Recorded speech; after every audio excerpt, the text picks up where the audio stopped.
Wala na raw magaganap pa na formal signing ceremony para maisabatas ang postponement ng BSKE ngayong taon dahil ang inaasahang schedule sa August 12 na paglagda ni Pangulong Marcos, hindi na raw matutuloy at hahayaan na lang lumusot ito bilang ganap na batas ayon yan sa COMELEC. Ang kabuuan ng balitang yan alamin sa aking report.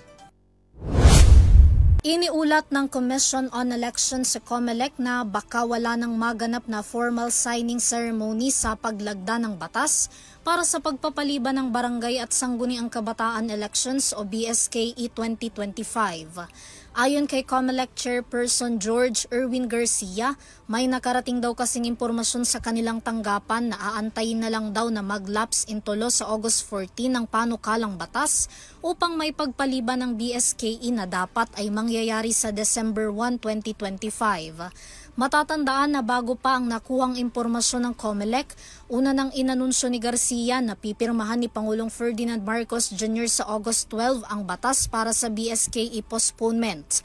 Sakaling mag-lapse in tulo ang batas, sa November 2026 na isasagawa ang halalan para sa barangay at SK officials. Bukod dito, laman din ng naturang batas ang pagpapahaba sa termino ng mga barangay officials ng hanggang 4 na taon mula sa orihinal na 3 taon lamang. Samantala habang hindi pa naisapinal kung matutuloy ang BSKE 2025, iniulat ng COMELEC na sa ngayon umabot na sa mahigit 1 milyon ang nagparehistrong botante mula nang maumpisahan ng registration. Sinabi ni Garcia na sa kasaysayan ng komisyon, pinakamarami raw ang bilang ng mga nagparehistrong botante sa loob lamang ng maikling panahon.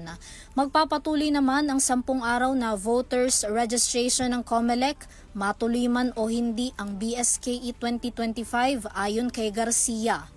Para sa EuroTV News, Vanessa Cleofas sumasaludo sa bawat Pilipino.